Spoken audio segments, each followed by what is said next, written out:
En 2018, j'ai découvert le montage vidéo lorsque je cherchais à améliorer mes vidéos humoristiques. Puisque je n'avais pas le moyen de m'acheter un ordinateur, j'ai dû commencer avec un smartphone. Dans le temps, je montais mes vidéos sur InShot. Après des années d'auto-formation et d'essais, j'ai finalement abandonné le rêve de devenir biologiste médical malgré le fait que j'ai déjà une licence professionnelle ou me lancer en freelancing en tant que monteur vidéo en 2022.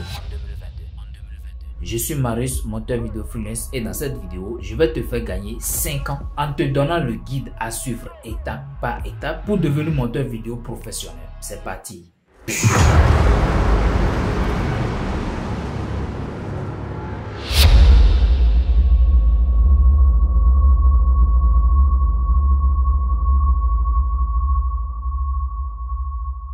On veut un plan pour devenir un monteur vidéo. Lui veut nous parler de mindset. Ouais, c'est ça. Il vous faut un bon mindset. Le domaine du montage vidéo n'est pas aussi facile que ce que vous pensez. Et croyez-moi, sans un bon état d'esprit, vous allez abandonner et fuir avant même d'avoir maîtrisé le montage vidéo. Lorsque j'ai commencé en 2018, je n'avais ni ordinateur, ni un bon smartphone. Tout ce que j'avais, c'était un téléphone RAM 2. Mais j'avais un truc essentiel, la détermination. J'ai passé des nuits blanches à regarder des tutoriels sur YouTube, à expérimenter et à faire des erreurs. La première chose que tu dois faire, c'est de croire en toi. Tu dois comprendre que tu peux commencer avec ce que tu as aujourd'hui et réussir. Mais déjà, je ne comprends pas les gens qui veulent réussir à faire quelque chose alors qu'ils ne croient pas en cela. Vous ne pouvez pas réussir si vous ne croyez pas que vous pouvez réussir. C'est impossible. Si vous n'êtes pas persuadé que aujourd'hui, là où vous êtes, vous pouvez commencer, même avec un smartphone, et devenir un monteur vidéo professionnel demain. Ne perdez pas votre temps parce que vous n'allez jamais réussir. Vous devez vous fixer un objectif clair et temporaire. Par exemple, vous pouvez vous dire, aujourd'hui, si vous n'avez pas déjà un ordinateur pour commencer, vous pouvez vous fixer un objectif de réussir à acheter un ordinateur d'ici 1 an, juste en faisant du montage vidéo. Lorsque vous vous fixez un objectif, vous mettez les plans en place pour pouvoir atteindre cet objectif-là. Je ne vais pas te faire un cours sur le mindset, mais tout ce que je te demande, c'est d'avoir la détermination et de croire en toi. Et je ne te vends pas le rêve que tu vas réussir à faire des millions avec le montage vidéo sur smartphone. Je te dis que tu peux, avec le montage vidéo sur smartphone, réussir à acheter un ordinateur et ensuite passer au niveau supérieur.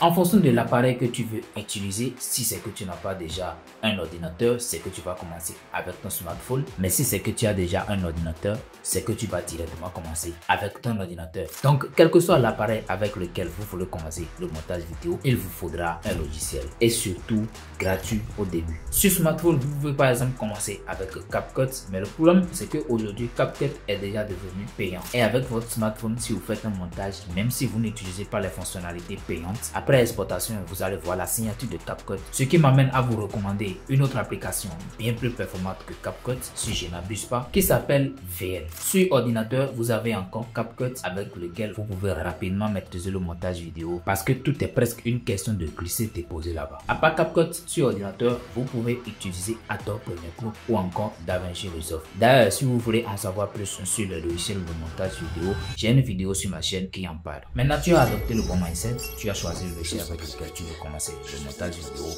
La suite, commencer le montage vidéo.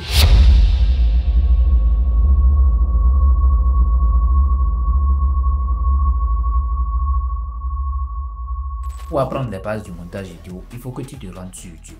Il n'y a pas mieux que ça. Cela va te permettre de te former gratuitement. Il suffit juste de taper formation complète en montage vidéo sur et tu ajoutes ton logiciel. Si c'est Adobe Premiere Pro, si c'est Final Cut, et tu vas obligatoirement trouver une formation complète sur le logiciel. Je te conseille vivement de choisir des vidéos longues parce que la plupart des temps dans les vidéos qui sont vraiment longues, ils abordent la plupart des fonctionnalités qui sont dans les logiciels là. Et cela va te permettre d'apprendre les bases du logiciel. Après les bases du montage vidéo, il faut que tu apprennes aussi les bases de la vidéographie parce que c'est pas la même chose. Donc il faut que tu apprennes les bases de la vidéographie. Ça va beaucoup t'aider en montage vidéo également. Au fur et à mesure que tu es en train de suivre ta formation gratuite, il faut que tu t'exerces. Exerce-toi. Tu dois t'exercer. Si tu ne t'exerces pas, crois-moi, tu ne vas rien maîtriser. En fait, sur le champ là, tu vas te dire que tu as maîtrisé ce que la personne est en train de faire. Dans 2 jours, on va te remettre un rush, on va te dire d'appliquer et tu vas pas réussir à le faire. Il faut tes essais. Tu vas me dire, oh, mais où est-ce que je vais trouver le rush pour mes essais? Où est-ce que je vais trouver une vidéo sur laquelle je vais appliquer tout ce que je suis en train d'apprendre?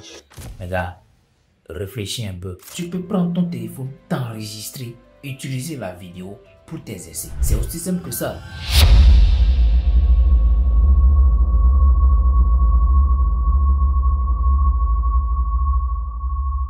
Maintenant que tu es passé partout à monter tout type de vidéos, il faut que tu te spécialises. Moi, j'ai rapidement compris que pour réussir à attirer des clients sérieux, il faut que je me spécialise. C'est pourquoi aujourd'hui, lorsque tu me contactes pour certains types de vidéos, je vais te dire que je ne monte pas ce type de vidéos. Mais si aujourd'hui, par exemple, tu viens vers moi pour un montage de vidéos short, montage de vidéos publicitaires, montage de vidéos YouTube long format, on va collaborer ensemble. À part le type de vidéos que je monte, il y a aussi des niches que je ne prends pas. Mais ça, c'est après que tu vas le faire. Ne te contente pas de monter des vidéos simples. Apprends aussi à faire de la colorimétrie pour donner une vraie ambiance à tes vidéos. Maîtrise bien le sound design pour rendre tes vidéos immersives. Apprends aussi à raconter de l'histoire à travers tes vidéos. Et puis pour terminer, ajoute After Effects à Premiere Pro pour créer des animations qui captent l'attention. Aussi, c'est que tu es sur DaVinci, il y a Fusion également qui est l'After Effects de DaVinci.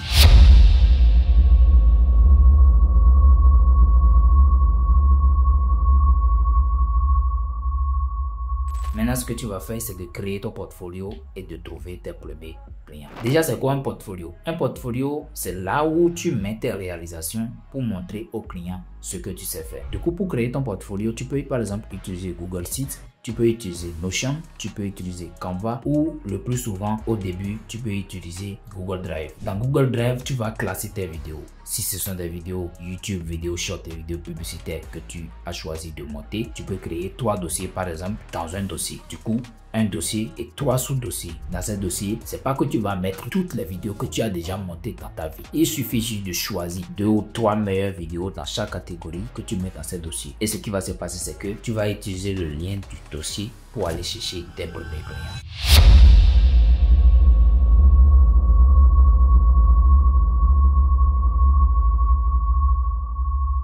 Tu peux commencer par exemple la prospection sur Instagram ou soit sur Facebook, ou tu peux aller chercher également directement des créateurs de contenu sur YouTube, les contacter via mail et leur proposer ton service. Attention, je ne te dis pas que ça va être facile. Tu peux rechercher sur YouTube comment prospecter en tant que monteur vidéo et tu feras plein de vidéos dessus. D'ici là, je pourrais aussi faire une vidéo complète sur comment prospecter en tant que monteur vidéo. Donc, tu peux faire de la prospection via Facebook, via Instagram ou sur YouTube. Mis à part la prospection directement comme ça, tu peux utiliser également LinkedIn ou bien Indeed pour chercher des projets. La preuve, moi, mon premier client que j'ai trouvé en tant que freelance, c'était sur Indeed. Et jusqu'aujourd'hui, on continue à collaborer ensemble. Donc, tu peux aller sur Indeed ou bien LinkedIn pour chercher des offres de recrutement. Mais tu vas t'intéresser uniquement aux offres de recrutement freelance. Si tu veux également, après ta formation en autodidacte, tu peux postuler pour des stages. Cela va t'aider à apprendre encore plus sur ton domaine et sur le monde de l'entrepreneuriat. En plus de tout cela, tu peux aussi te lancer sur la plateforme de freelancing comme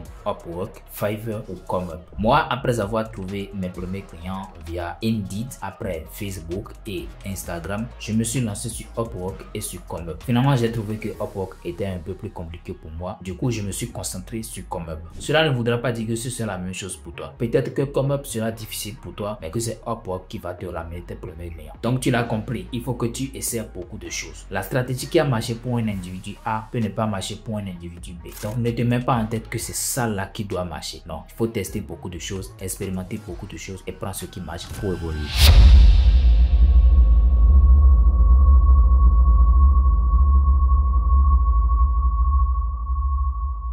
Bon, tu as appris une compétence, tu as fait tes preuves, tu as trouvé tes premiers clients. Qu'est-ce qui reste maintenant? Scaler ton business. Et pour scaler ton business, il faut que tu montes en compétence. Il faut que tu apprennes au jour le jour. Il faut que tu restes compétitif. Tu peux faire tout ça en restant autodidacte, en apprenant gratuitement sur YouTube et sur les réseaux sociaux. Mais si tu veux aller très vite, tu peux aussi prendre un accompagnement chez quelqu'un qui sait vraiment ce dont il s'agit. Si tu souhaites en apprendre plus sur le montage vidéo et le freelancing, il faut t'abonner. Si tu cherches également quelqu'un qui va t'accompagner pas à pas, le lien est dans la description. Alors merci d'avoir regardé la vidéo et à la prochaine.